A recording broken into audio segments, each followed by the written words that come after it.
김승호 회장이 돈은 이렇게 버는 거야를 다 알려줬어요. 세상에 부자란 부자들은 다 책을 써서 다 알려줘요. 근데 왜 성장하는 사람들은 극소수에 불과하지? 이 파헤치는 과정을 겪다 보니까 그 답을 찾은 게 5단계로 이제 정립이 되어졌던 거죠.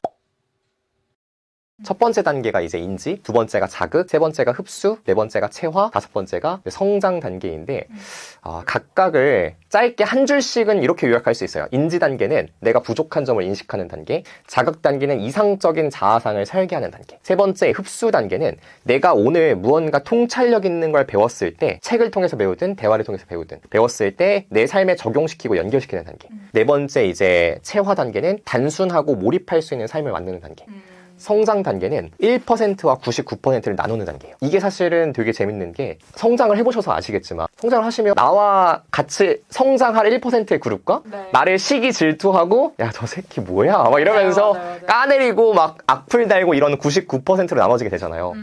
그 99%를 전 되게 의미 있다 생각해요. 왜 그러냐면 경쟁자가 되잖아요. 그래서 제가 좀 나태해지려고 하면 99%가 저한테 공격을 들어오니까 정신 똑바로 차려야지. 그래.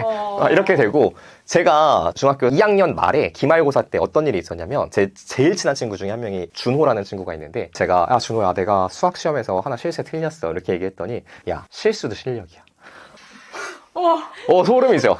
아니 그 친구가 그렇게 얘기하고 나서 제가 3학년 1학기 중간고사 때 전 과목 만점을 받았어요. 하나도 안 틀렸어요. 왜냐면 너무 화가 나는 거예요. 그게 1%와 99%가 나눠진다는 걸 이걸 급격한 성장을 경험해본 사람들은 누구나 느낄 거예요. 1%와 99%가 갈리는 걸.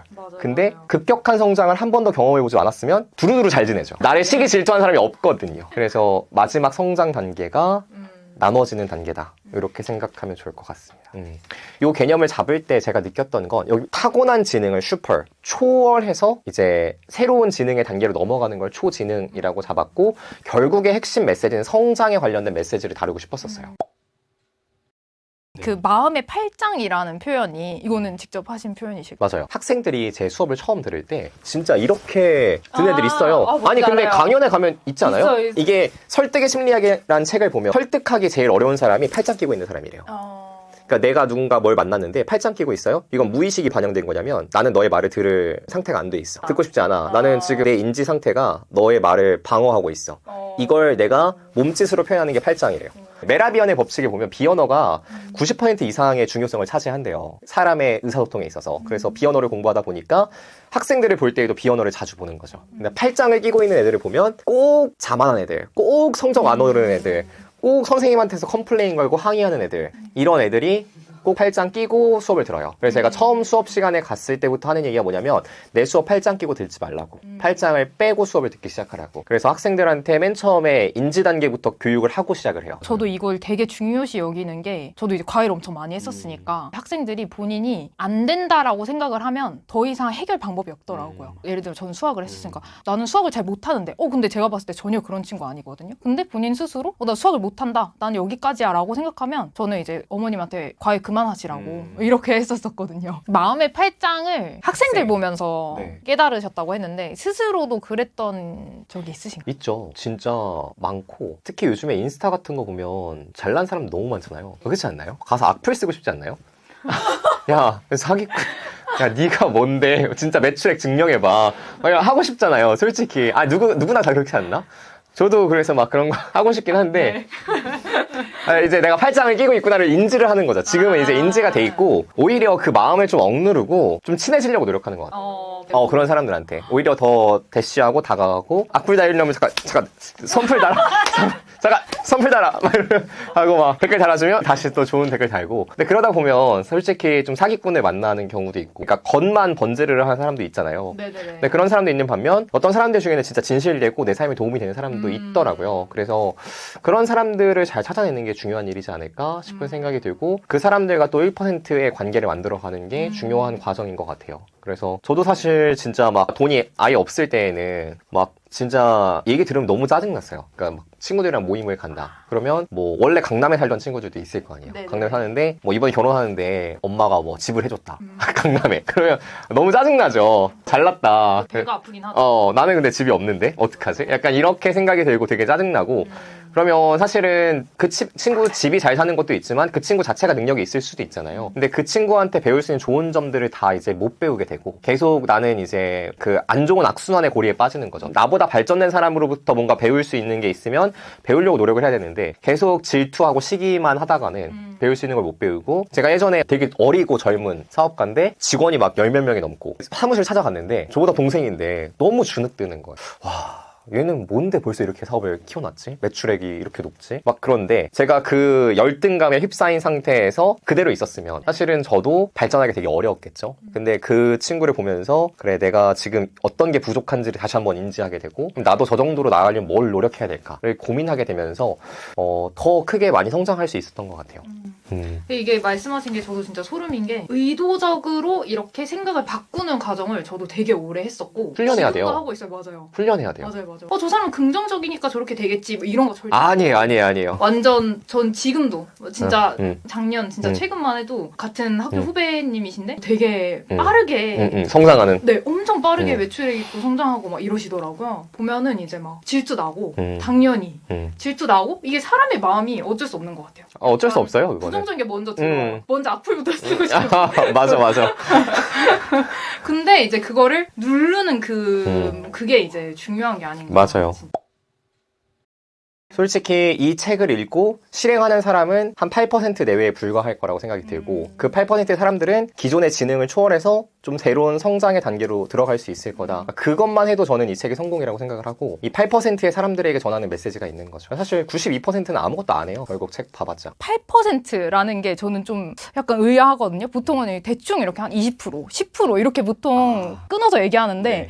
8%라고 딱 얘기하신 게 뭔가 이유가 있어요. 왜냐면 그 아주 작은 반복의 힘이라는 책이 있는데, 거기서 이제 로버트 마워라는 박사가 UCL의 의과대학의 교수인데 30년 동안 인간의 의지력과 결심에 대한 주제 하나만 연구를 했어요. 근데 그 연구의 결과가 수치 3개로 만들어지거든요. 결과치가 어떻게 되냐면, 이거 꼭 기억하셔야 돼요. 25%, 50%, 92%. 이 결과치가 30년의 연구 결과를 통합한 수치예요.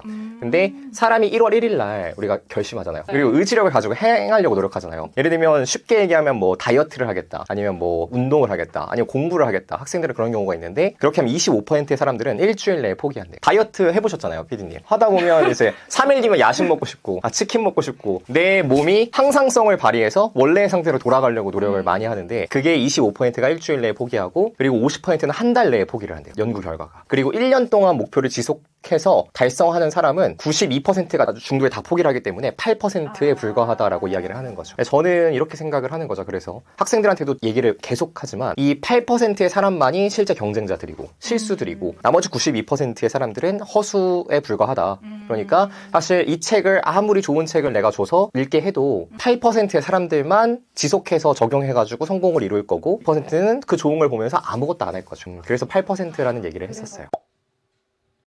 그래도 이제 이 정도 되셨으면 조금 쉬어가야지 이런 생각도 들 법도 한데. 전혀 안 그래요. 아직도 이루고 싶은 게 너무 많고, 제가 이상적 자아상 설계에다가 네. 써놨는데, 제가 아직 이루고 싶은 목표가 훨씬 높아요. 그래서 지금보다는 한 6년에서 10년 정도는 더 빡세게 일을 해서 이루고 싶은 자산의 목표를 다 이루고, 그 다음에는 조금 더 여유롭게 일을 해나가면 좋지 않을까. 욕심이 많으신 건가요? 그러니까 조금은 유복한 가정에서 태어나서 그렇게 굳이 내가 뭔가를 얻으려고 노력하지 않아도 충분히 뭔가를 얻을 수 있었던 분들은 그렇게 막 뭔가를 머릿속으로는 뭔가 내가 더 해야 되는데 이렇게 생각을 하면서도 실제로 실천에 옮기는 건 좀 힘들어 하더라고요. 맞아요. 그런데 이미 어느 정도 이제 이루신 것 같은데 더 큰 자산이 있다. 네. 어떻게 이럴 수가 있죠? 그 주변에서 그걸 공급해주는 사람들이 많은 것 같아요. 민님도 어떻게 보면 저한테는 좋은 자극이 되고, 제가 봤을 때 저는 어떤 성공한 사람이 중요하다라고 생각하진 않는데, 인성이 갖춰진 성공한 사람이 되게 중요하다고 생각을 해요. 그래야 롱런한다고 생각을 하거든요. 근데 그런 사람들을 주변에 많이 두고 있어요. 그래서 그 사람들을 보면서 자극을 많이 받는 거죠. 내가 지금의 나에 안주하면 안 되고, 그래도 더 성공한 위치까지는 가야 그 사람들과 함께 어울렸을 때 더 행복하고 빛나는 인생을 살아갈 수 있겠다. 똑같은 생각이에요. 강약입니다, 진짜. 저 사람들과 내가 계속해서 어울리기 위해서는 그럼요. 따라가야 되거든요. 맞아요. 그래서 내가 안주하고 멈춰있는 순간 내 수준에 맞는 사람들 못 맞아요. 만나요. 맞아요. 내가 뭔가를 줄 수 있는 사이가 돼야 그 사람과 주고받을 수 있는 의사소통이 되고 사실 사람은 그렇잖아요. 내가 만약에 민님한테 뭔가 줄 게 없어요. 그럼 사실 나를 만날 이유가 없죠. 근데 서로 주고받을 수 있는 게 있으니까 만남이 이어지고 그 사람의 최소한의 에너지라도 내가 받을 수 있으면 그 만남이 지속되는 것 같아요. 그래서 그런 사람들과 더 어울리고 더 높게 성장하려고 하기 때문에 계속 발전을 요구하는 것 같아요.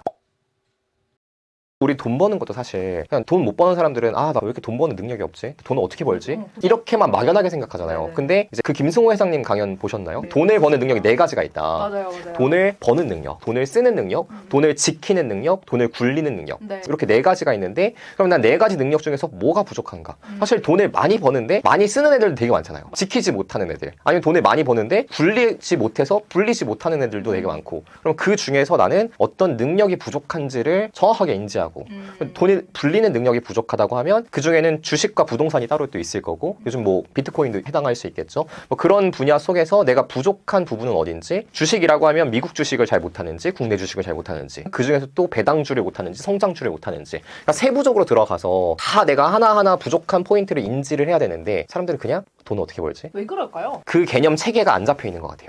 그러니까 애초에 지금 4가지 개념을 제시했을 때 처음 느끼는 사람들도 있을 거예요. 네. 돈을 버는 능력이 4가지야? 이걸 처음 인지하는 사람들도 있을 거고 네.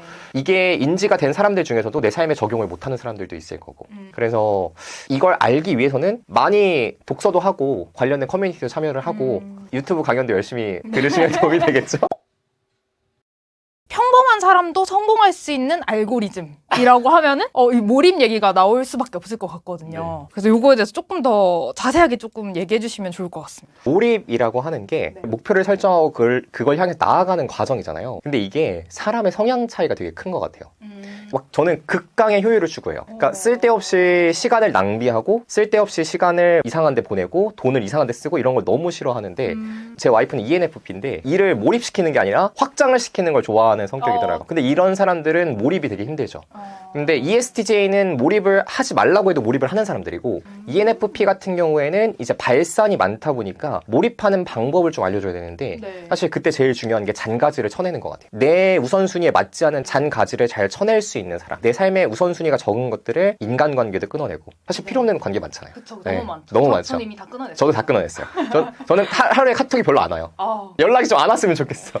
너무 귀찮아. 카톡에 조용한 채팅방으로 보관 이거 생겨가지고 아. 다 거기 넣어놨어요. 다 넣어. 아, 그렇구나. 카톡 아무도 안 와요. 네, 너무 좋아요. 왜냐면 내 몰입을 깨지 않았으면 좋겠어, 아무도. 그래서 그렇게 하는 거를 하는 게 되게 필요한 거예요. 잔가지를 쳐내는 거.